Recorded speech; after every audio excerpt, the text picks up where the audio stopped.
Okay, so you would have actually heard. So basically, this in social comparison, right? There are actually two kinds of comparison that is possible, which is upward comparison and downward comparison. So it is like you are comparing. So what it means, upward comparison is like you are comparing with a person who has got a better salary than you, and then feeling bad about it. That, oh yeah, so and so person is getting more salary than me, even though my skill is similar, right? So that is upward comparison. Downward comparison is you're seeing a person who is getting lesser salary than you, and then feeling that, oh yeah, I have less experience than him and drawing more salary, so I'm feeling happy about it, right? So in both cases you are comparing with others and trying to actually draw certain motivation or the happiness, and feelings are being generated by doing this particular comparison. That is what this particular comparison really means. Okay, so this case, as no, as Srivalli also pointed out, there is another theory which is equity theory of motivation, which also talks about the similar thing, where your motivation is affected because you are comparing with the other person, the salary or skill and the other aspects, and feeling that you are getting less rewarded than the other person, right? So you can actually you can actually take this case in either of these cases, where you can actually say that it is social comparison case, or it is a motivation aspect, which is like equity theory.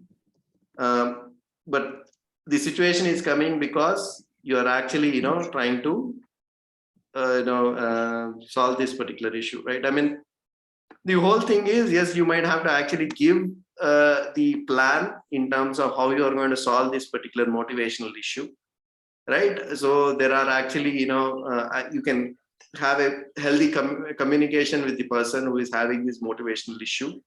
You need to see how you can actually reward this person better, right? For example, in case of communication, you need to actually see, tell her what exactly she does have in hand, rather than comparing with the other person, right? I mean, remind her that she was happy with the job and what kind of skills that she is developing during the job and those kind of things, right? And also show her a big picture in terms of how the current job is going to help her to grow and how future is going to be better for her, instead of temporarily comparing with the other person and then feeling bad about it, right? And also find the ways how you can reward the person, maybe a quick appreciation in front of others, or having a whether remuneration can be increased, etc., etc. Evaluate what is possible depending on the situation, right? So these are the ways to actually go and improve the solution, improve the situation, or improve the motivation of that particular employee.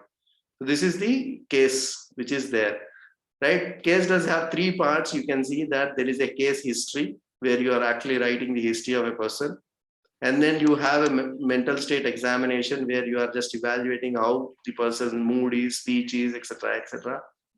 And you write what exactly is the issue, that is motivation behind this entire thing, right? And what is the solution to this particular problem. So that those are the three parts. One is the history along with mental state examination, motivation, and then solution. So this is how you can actually divide your case study. So any questions?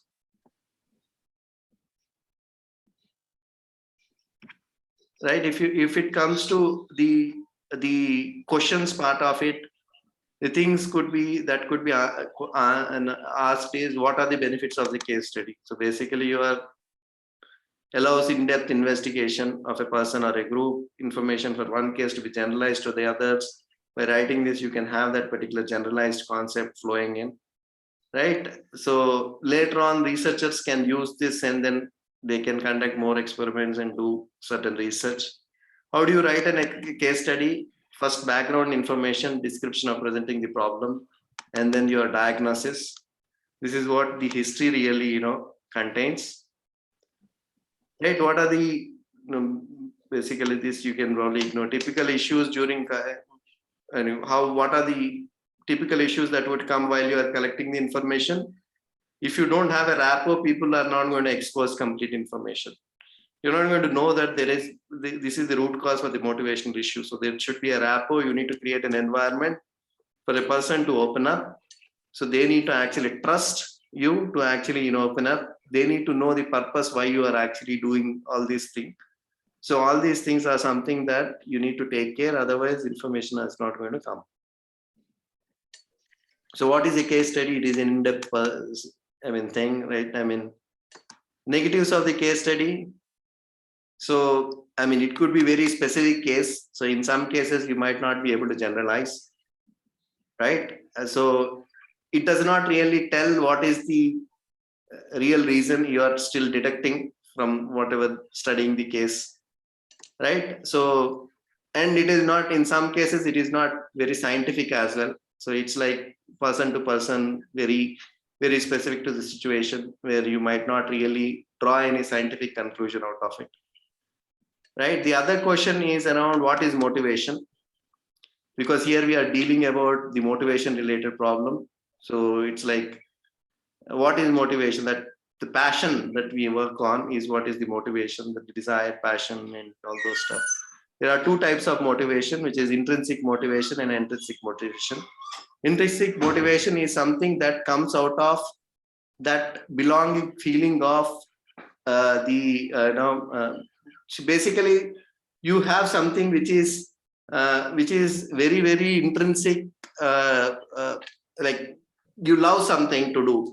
You love doing that, right? So that love is something which comes internal. So you are not really waiting for any external factor to come in. So that is what is the intrinsic motivation is, right? Sometimes you feel that, I belong to this, hence I need to do something. That is what is the belonging feeling, right? So basically, these are internally generated motivation. So intrinsic is internally generated motivation. Extrinsic is something which is external. So you are motivated because of the rewards that is going to come, or incentives that are going to come, promotion that is going to come. So all these things are like external factors. That is an extrinsic motivation, right? So social comparison theory, equity theory are two theories which could actually, suit this particular case. So, there are actually other theories as well. So I'm not too sure whether these questions would be asked, but it's good to know in terms of the other theories. There is something called as two types of theories, which is content theory and process theory. Content theory are theories which are more towards telling what motivates people, right? Process theory is more about what is the process that you need to follow to motivate others. So one talks about what motivates people, and other theories talks about how to motivate people. Okay. So there are various theories which talks about what motivates people. There are various theories that talk about how to motivate people, right? So these are two different types of theories which are existent. What are the characteristics of motivation? Various characteristics of the motivation you can probably read through this particular fact. Through this particular document for it, right? Why motivation is important? I think everyone of us know why motivation is important. Tools that can be used to improve motivation, yes, job or empowerment, quality of work, various aspects which could be improved on, right? So this is all about this case study. Any questions at this point of time? No, actually, general question. In tomorrow exam, will they give us some case study and will they ask to write us something like that, or only the questions related to the 4 experiments? They might really ask you to write case history or something like that, a small section of it. They might say that, okay, how do you write a case study in general? So you need to say that there are 3 sections. One is case history, and then writing about the motivation, and then the plan for it, right? So they might actually give a very hypothetical case, or else just ask you imagine some case and write it, right? So you can just, so most likely they might ask you to write case history, most likely, in case if they ask. Okay, but like the Preeti's case history, they'll not give us some scenario and they'll not ask us to write Yeah. something related to it, Yes. right? Yes. Yes. So writing the case is very, very important when it comes to counseling part of it. So what I am assuming is for our OB, we might actually get something on the other 4 experiments than case study. For counseling, I believe that there could be I feel there are more chances of they being asked to write case study. Okay, okay. For us, case study is not, it's still okay. Not as important as for the counseling. So we are not expected to write case study in the way that they write, because we don't go sit with the person and do the counseling.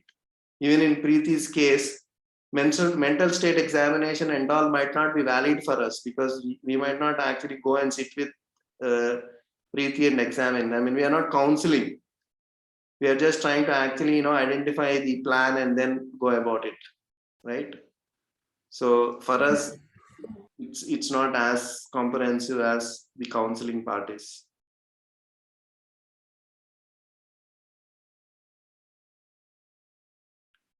Okay, like what we have done in first practicals is like if they give an experiment, we used to write interpretation, discussion, aim, and all those. For this experiment, now also we need to do all those things, interpretation and all, right? For if they give any experiment and ask us to write. Yes, we need to do that. Okay.